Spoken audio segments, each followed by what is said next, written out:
Salamat po sa pagmamahal nyo sa ating Vice President. Salamat, Mayor Pulong, at nandito ka rin pala. Salamat, Senator Robin. Salamat, Mayor.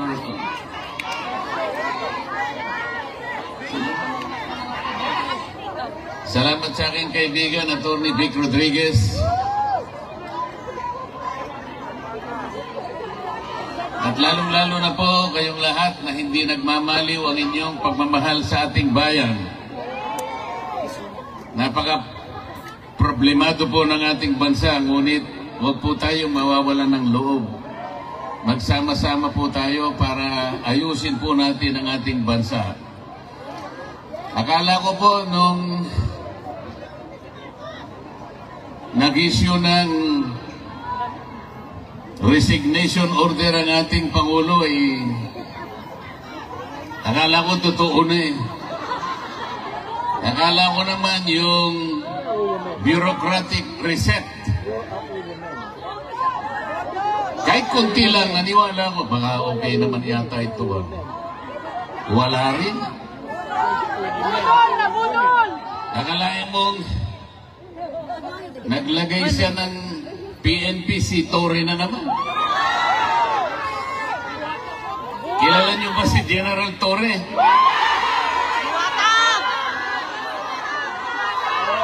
Si General Torre, bakit siya yung nagpanggap na representative ng Interpol? Hindi totoo yun, sapagkat kung totoo na cooperate ang Interpol sa ating bansa, dapat sana ang nakausap niya siguro yung Pangulo ng Pilipinas o kaya yung DILG Secretary. Ngunit wala naman tayong nakita na representative ng Interpol na pumunta sa Maynila. Meron ba kayong nakita? Pagkatapos nung inaaresto si Pangulong Digong, pinakikita ni General Torre yung kanyang cellphone, yung warrant of arrest nasa cellphone. Nakakita ba kayo ng ganun?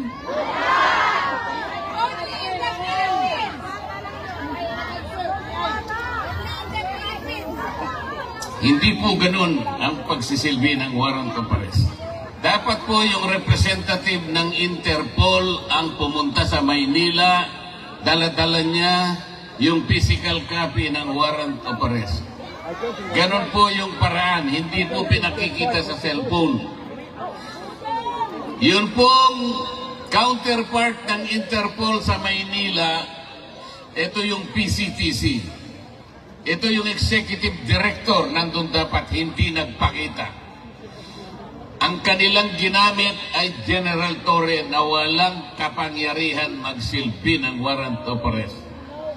Wala rin siyang kapangyarihan na bumasa ng Miranda warnings.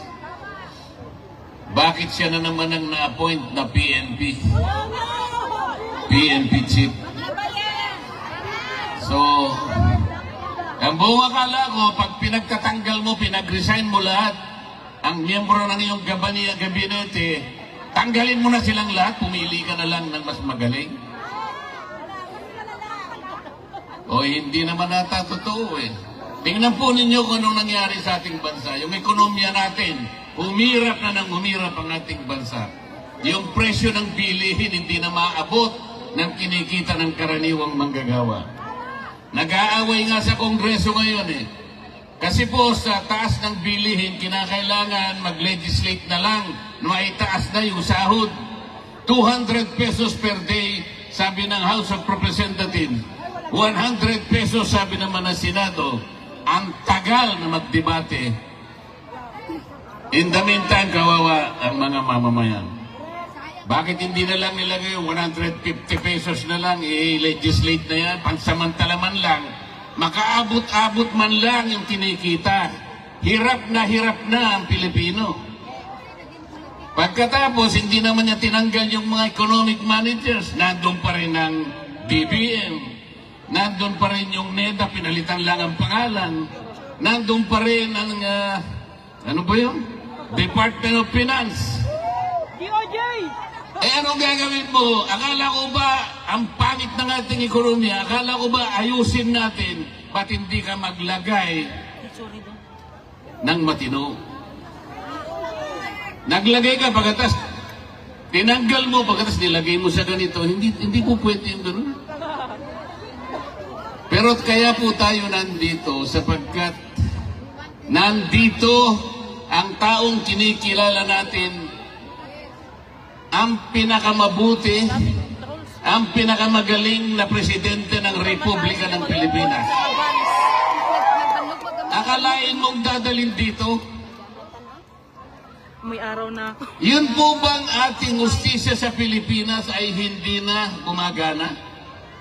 Is our judicial system in the Philippines no longer functioning? Is our prosecutorial system in the Philippines no longer able to function? Hindi po totoo yun. Umiiral, gumagana, umaandar ang justisya ng ating bansa. Kung nagkamali ang sinumang Pilipino, kung nagkamali halimbawa ang isang naging Pangulo, o dilitisin natin, edi husgahan natin, pero sa sarili nating patakaran, sa sarili nating batas, hindi sa batas ng ICC. Pagtiyagaan na lang po natin, kahit anong mangyari, mawawalan din ng saysay ang ginawa nila laban kay Pangulong Digong. Lalabas din po ang katwiran, magtatagal lang po ng konti dahil may proseso. Wala ng jurisdiction ng ICC sa ating Pangulong Digong. Maniwala kayo sa akin. Pinatatagal lang nila sapagkat pinupolitika din dito yan. Mahirap lang magsalita kung akala nila tayo ay nagsasalita laban sa ICC. Hindi po. Ang sinasabi lang natin, kahit balik-balik ta rin mo ang pangyayari, wala ng jurisdiction po ang ICC. Pati po yung charge na kanilang ikinapit sa Pangulo, crime against humanity, hindi kakapit sa Pangulong Rodrigo Duterte. Sapagkat yung war on drugs, hindi po klasipikado na crime against humanity. Yung programa na ginawa niya is a legal, it is a regular governmental action to wipe out drug problem in our country. Presidente po siya, siyang nakakaalam ng mabuti para sa kanyang bansa. He should have been judged by the benefit, by the advantages reaped by the Filipino people from his program. He should not have been judged from the number of people who were killed along the war on drugs. May mamamatay at may mamamatay, alam naman nila yun. Sapagkat ang nagsusulong sa droga yung mga kriminal, lalaban at lalaban yung mga yan. Bakit kailangan mo siyang husgahan sa bilang o sa dami ng matay? Kailangan husgahan mo ang isang programa doon sa nakinabang, milyon-milyong pamilyang nakinabang. Ngayon, bumalik na naman ang droga. Ngayon, bumalik na naman ang krimen. Kayo po ang nakakalam, ang mga kamag-anak nyo sa Maynila ang magsasabi sa inyo, bumalik na naman ang problema ng ating bansa. Kasi po, wala naman silang gustong gawin para ayusin. Salamat po sa inyong lahat. Alam ko po, isa po ako sa inyong ibinoto para maging senador ng ating bansa. Kahit nalayo po ang lugar na ito, alam kong nagpupulong-pulong kayo rito. Marami pong gawain sa Maynila. Ngunit kahit konti sandali, kailangan tagpuin ko kayo rito. Para personal po akong magpasalamat. Lahat po kayong lahat, binoto po ninyo ako. Kung hindi sa inyo, baka natupad yung survey. Akalain nyo naman, sa simula't-simula pa, number 36 ako. Hindi man lang ako umangat. Nung naawa sila sa akin, siguro bandang Pebrero yata yun, napunta ako sa number 22. Hanggang doon ka na lang, sabi nila. Malapit nang matapos ang Abril, 21 na naman ako. Pagkatapos nagmilagro isang araw, nilagay po nila ako number 12, pero isang araw lang yun. Binaba na naman nila ako sa number 18. Tingnan mo ninyo, ikaw walang hiyaan ng mga survey companies na yun. Naniniwala pa ba kayo dyan? Sipi-sipi ninyo. Merong isang media practitioner sa Maynila, babae, hindi ko nababanggitin ang pangalan, baka sumigat pa. Hindi makamove on.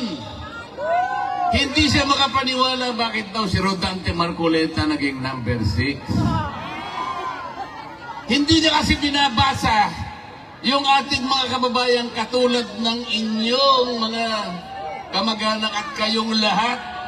Hindi ba niya alam kung gaano ang kinontribute na boto ng lahat ng OFWs? Bakit hindi niya alam yun? Bakit tinitingnan niya? Ako lang ang tinitingnan niya. Paano nangyari yun, sabi niya?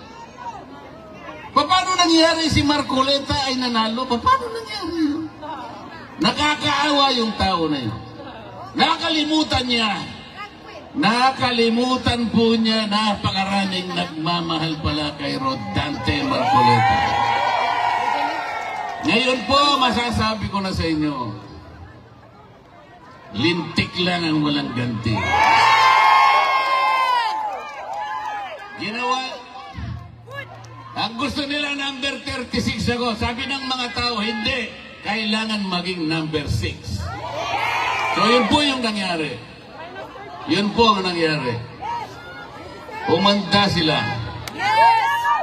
Ito pong impeachment na kinakasa nila, bahala sila. Bahala sila.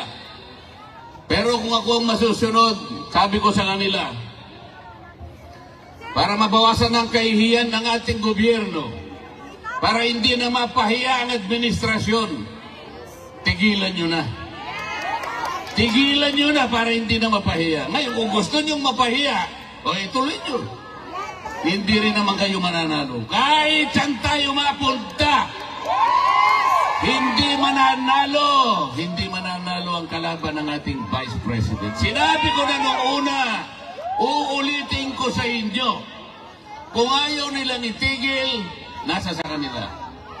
Pero kung gusto nilang mawala ang kanilang kahihiyan, itigil na lang nila. Ngayon, ayaw niyong tumigil, purbahan natin. Sige, isulong ninyo. Pareho din naman ang mangyayari. They will not be able to remove the Vice President. Itaga mo sa bato yan. Itaga nyo sa bato yan. Walang mangyayari. The Vice President will stay as Vice President.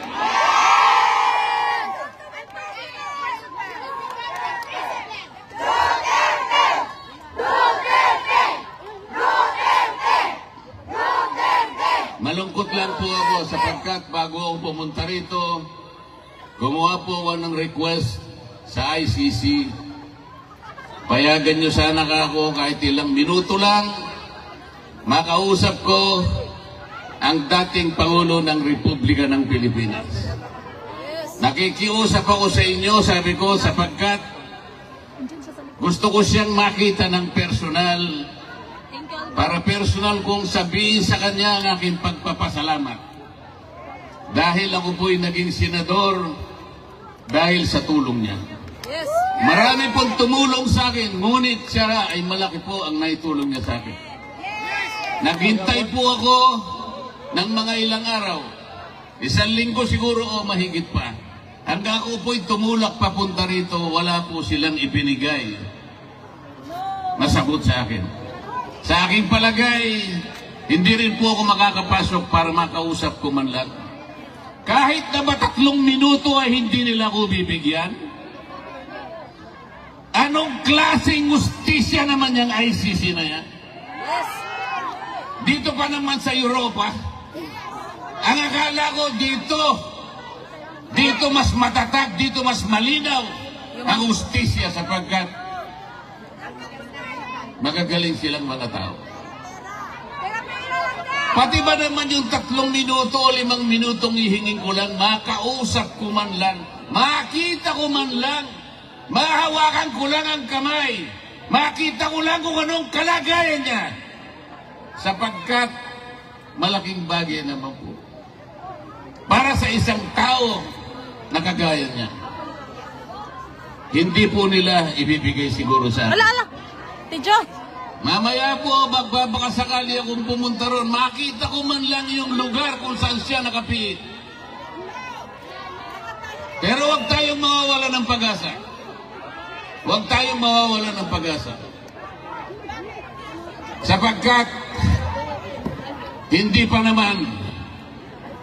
naman po tapos ang laban.